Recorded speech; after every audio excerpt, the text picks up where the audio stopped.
Assalamualaikum guys. Nah ini aku mau ngelanjutin bacaan tentang Asmaul Husna yang buku AA Gym ya. Nah kali ini aku lanjut di Asmaul Husna Al-Mujib, Allah yang maha mengabulkan permohonan. Dan apabila hamba-hambaku bertanya kepadamu tentang aku, maka jawablah bahwasanya aku adalah dekat. Aku mengabulkan permohonan orang yang berdoa apabila dia memohon kepadaku. Maka hendaklah mereka itu memenuhi segala perintahku, dan hendaklah mereka beriman kepadaku, agar mereka selalu berada dalam kebenaran. Sesungguhnya Allah itu maha pemalu lagi maha mulia. Dia malu apabila ada seorang hamba yang mengangkat kedua tangannya sambil memohon kepadanya. Dia mengembalikannya dengan tangan hampa. Allah malu apabila tidak memberikan apa yang dimintanya. Hadis riwayat Abu Daud, At-Tirmizi, dan Ibnu Majah. Jangan menuntut Allah karena terlambatnya permintaan yang telah engkau minta kepadanya, tetapi hendaknya engkau koreksi dirimu, tuntut dirimu supaya tidak terlambat melaksanakan kewajiban-kewajibanmu terhadap Allah Rabbmu. Demikian ungkap Ibnu Athaillah dalam kitab Al-Hikam.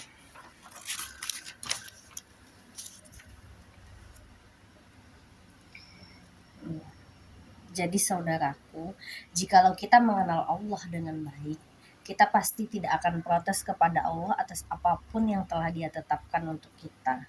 Karena Allah adalah pencipta kita, Allah yang memiliki diri kita, dan Allah maha tahu segala permasalahan dan keperluan kita. Tanpa kita jelaskan kepada Allah, sesungguhnya Allah sudah mengetahui setiap persoalan dan kebutuhan kita. Karena permasalahan kita pun tidak akan ada kecuali Allah yang mengizinkan. Kita lapar, Allah yang menciptakan lapar. Dan pada saat yang sama, Allah pula yang menciptakan rezeki berupa makanan. Kita tidak mengerti mengapa kita harus merasakan haus. Namun, Allah menciptakan haus itu dan sekaligus menciptakan air untuk memenuhinya. Allah menciptakan tubuh kita ini dengan 70%-nya merupakan air. Dan Allah pun tahu kita tidak akan bisa bertahan lama jika hidup tanpa air. Memang ada kalanya Allah mengizinkan tidak ada air untuk beberapa saat, sehingga kita bisa bersabar dan menggali hikmah di balik ketiadaan air tersebut. Nah sebenarnya intinya tuh maksudnya tuh gini guys, jadi atas apapun yang Allah uji, itu tuh pasti ada pertolongannya kayak gitu. Jadi ketika diciptakannya haus dan lapar, pasti diberi juga jalan pertolongannya kayak gitu. Ada kalanya dalam keadaan lapar Allah menghendaki agar kita tidak langsung bertemu dengan makanan, sehingga kita harus merasakan lapar lebih lama. Namun pasti ada hikmahnya. Boleh jadi supaya kita bisa lebih mensyukuri nikmat Allah, yang mana selama ini kita seringkali lupa jika makanan dengan mudah kita temukan. Dengan ditundanya makanan, pada saat kita bertemu dengan makanan meski sedikit saja, rasanya akan lebih nikmat. Kalau terbiasa dengan makanan yang berlimpah, kita akan sangat kurang rasa syukurnya. Maka untuk melatih kita pandai bersyukur, ditahanlah makanan oleh Allah Azza wa Jalla. Nah, sederhananya itu kayak gini nih guys. Kayak misalnya pernah gak sih kita merasa kayak, bosan dengan makanan yang itu-itu terus gitu. Misalnya kita selalu makan ayam goreng gitu, atau pecel ayam kayak gitu. Nah, ada di titik misalnya selama seminggu itu kita dengan mudah mendapatkan ayam goreng, pecel ayam gitu kan, atau nasi uduk. Nah, dalam seminggu itu setelahnya kita merasa kayak, bosan banget mau makan apalagi ya gitu, kayak bingung, bosan itu terus gitu. Nah, sehingga rasa syukur kita terhadap makanan yang seperti pecel ayam, nasi uduk tadi itu tuh mulai berkurang nih rasa syukurnya, karena makanan itu tuh dengan begitu mudah kita dapatkan. Nah bayangkan dengan orang yang mungkin bisa makan ayam itu tuh jarang gitu, misalnya sebulan sekali atau 6 bulan sekali. Jadi ketika mereka melihat ayam dan mereka mendapatkan ayam yang bisa mereka makan pada saat itu, mereka akan merasakan kayak, Ya Allah, alhamdulillah, terima kasih atas nikmat ayam goreng yang Kau berikan untukku gitu. Jadi rasa syukurnya itu tuh bisa lebih-lebih. Nah, kadang ada kalanya kita ditunda tuh untuk dapat sesuatu itu tuh biar apa? Biar rasa syukur kita itu tuh muncul lagi karena Allah ingin merawat rasa syukur di dalam diri kita gitu. Sederhana kayak gitu. Perhatikan pula organ tubuh kita. Mata kita berkedip secara spontan tanpa ada keterlambatan. Jantung kita berdegup memompa darah juga tanpa keterlambatan. Paru-paru kita berfungsi memompa udara juga tanpa keterlambatan. Semua tepat pada waktunya dan teratur. Kita seringkali lupa pada hal-hal seperti ini. Padahal kita tidak pernah meminta kepada Allah supaya mata kita berkedip, jantung berdegup dan paru-paru bekerja tepat pada waktunya. Akan tetapi semuanya beres karena Allah Maha Tahu keperluan kita.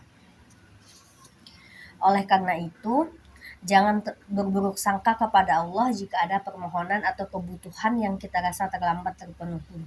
Jangan kita berburuk sangka kepada Allah jika suatu saat kita berdoa dan berusaha sekuat tenaga, tetapi harapan kita masih belum juga terwujud. Ingatlah saudaraku, Allah adalah Al-Mujib, zat yang maha mengabulkan permohonan.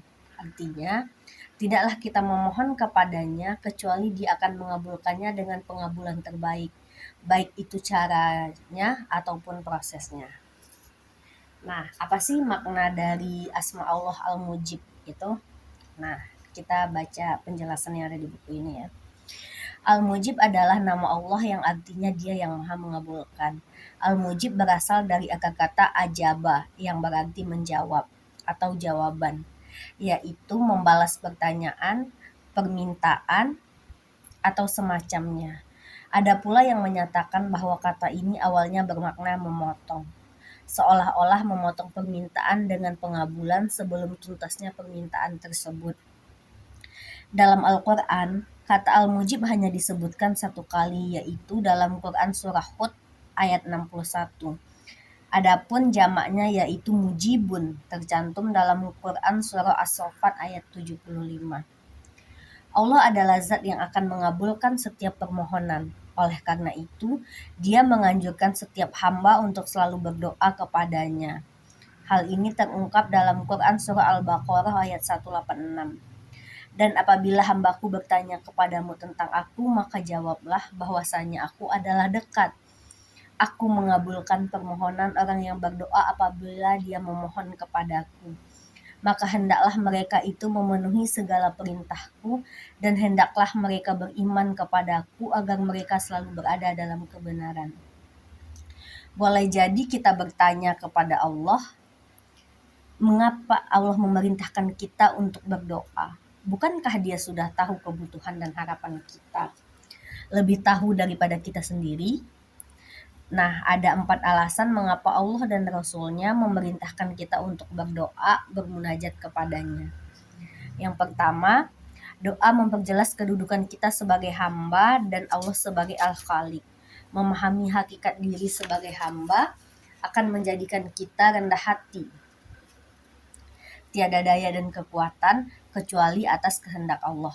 Ibnu Athaillah berkata, hendaknya doa permintaanmu semata-mata untuk menunjukkan kehambaanmu dan menunaikan kewajiban terhadap kemuliaan Tuhanmu. Itulah mengapa seorang pendoa yang baik akan terhindar dari sikap sombong, malas, dan bergantung selain kepada Allah. Yang kedua, doa sebagai sarana zikir. Allah menyuruh kita berdoa agar kita ingat kepadanya. Sesungguhnya, ingat kepada Allah adalah rezeki yang tak ternilai harganya. Dengan mengingat Allah, hati kita akan tenang. Adapun ketenangan adalah kunci kebahagiaan, yaitu orang-orang yang beriman dan hati mereka menjadi tenang dengan mengingat Allah. Ingatlah hanya dengan mengingat Allah, Ingatlah hanya dengan mengingat Allah lah hati menjadi tenang. Quran Surah Ar-Ra'd ayat 28. Yang ketiga, doa itu adalah target. Hidup manusia itu akan terarah apabila dia memiliki target dalam hidupnya. Doa hakikatnya adalah tujuan, keinginan, atau target yang ingin kita raih. Saat kita mengucapkan doa sapu jagat misalnya, itulah target kita. Selamat dunia akhirat, saat kita berdoa lunas hutang, itulah target kita, bebas utang. Tentu target tidak akan pernah terjadi apabila kita tidak mengusahakannya. Doa adalah pupuk, sedangkan ikhtiar sebagai bibitnya.